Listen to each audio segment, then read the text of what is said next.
Police સ્ટેશનની અંદર હાજર કરવા માટે માયાભાઈ આહિરનો ફોન અને તેઓ કહે છે કે મને કોરી સમાજની અંદરથી છોકરાઓ આપ, જેથી આ જે બનાવ બન્યો છે તે વધારે ઉગ્ર ન બને।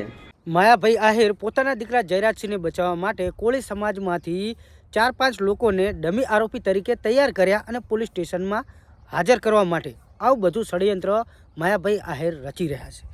હા તો મિત્રો, અત્યારના સૌથી મોટા અને તાજા સમાચાર સામે આવ્યા છે, જેમાં જયરાજ આહિર અને નવનીતભાઈનો જે સોશિયલ મીડિયાનો અંદર બગદાણાનો વિવાદ ચાલી રહ્યો છે તેમાં સૌથી મોટો ખુલાસો બહાર થયો છે। અને મિત્રો, અત્યારે માયાભાઈ આહિર જે આ વિવાદ આગળ ન વધે એ માટે થઈને ડમી આરોપીઓ તૈયાર કરી રહ્યા છે।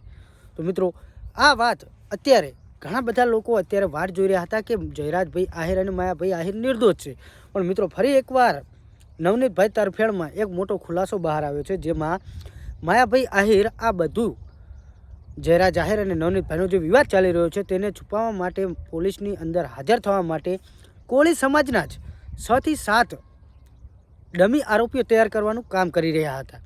તો મિત્રો, હું તમને વિડીયો બતાવવાનો છું, જે અત્યારે આ સબૂત પણ બતાવવાનું છું કે અત્યારે આ નવો ખુલાસો કોને કર્યો છે। તો મિત્રો, અત્યારે એક વિડીયો વાયરલ થઈ રહ્યો છે, જેની અંદર એક ભાઈ એવું બોલી રહ્યા છે કે માયાભાઈ આહિર, જેમને આ અત્યારે જે સોશિયલ મીડિયાની અંદર વિવાદ ચાલી રહ્યો છે નવનીતભાઈનો, જયરાજભાઈનો, આહિરનો, એમાં ક્યાંક ને ક્યાંક એમના દીકરાનો હાથ હોઈ શકે, ત્યારે જ આવી કોશિશ કરી રહ્યા છે તેમના દીકરાને બચાવવા માટે ડમી આરોપીઓ એકઠા કરીને। મિત્રો, ડમી આરોપીઓ એ પણ કોળી સમાજના જ, જેથી આ વિવાદ કંઈ આગળ ન વધે। તો મિત્રો, તમને એ વિડીયો હું બતાવવાનો છું, અહીંયા તમે વિડીયો પણ જોઈ શકો છો સ્ક્રીન ઉપર। અહીંયા એવું કહેવા માગે છે કે જે માયાભાઈ આહિર છે તે પોતાના દીકરાને ક્યાંક ને ક્યાંક બચાવવાની કોશિશ કરી રહ્યા છે, જ્યારે એમના દીકરાએ કશું કર્યું ના હોય તો આ ડમી આરોપીઓ પોલીસ સ્ટેશનની અંદર હાજર કરવા માટે તેમને શોધખોળ શા માટે કરવી પડે। તો મિત્રો, અત્યારના સૌથી મોટા અને તાજા સમાચાર આજ સામે આવ્યા છે કે પોતાના દીકરાને બચાવવા માટે થઈ અને માયાભાઈ આહિર અત્યાર સુધી ચૂપ હતા। તો મિત્રો, વાત કરીએ કે જયરાજભાઈ આહિરે આવું બયાન શા માટે આપ્યું હતું કે જો તમે કે નવનીતભાઈ સાચા હોય તો સબૂત લાવો, આવો સવાલ તેમને કર્યો હતો, જેમનો એક વિડીયો પણ વાયરલ થઈ રહ્યો છે, એ પણ તમે અહીં જોઈ શકો છો।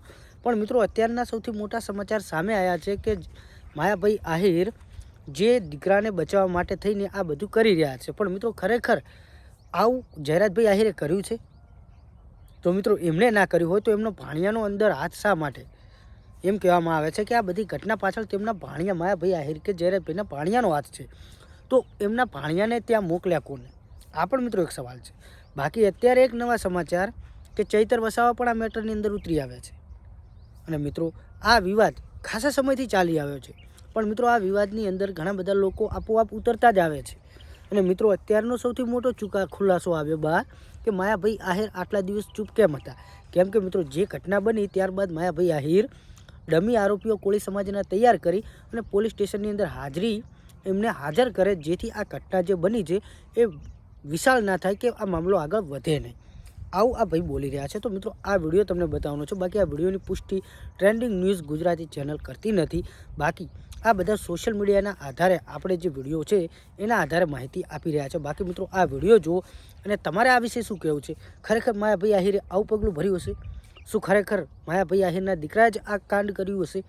નવનીતભાઈ સાથેની ઘટના બનાવી હશે કે નવનીતભાઈ કોઈના કહેવાથી આવું બધું કરી રહ્યા છે? તો મિત્રો, તમે કોને સપોર્ટ કરો છો અને તમારું શું કહેવું છે?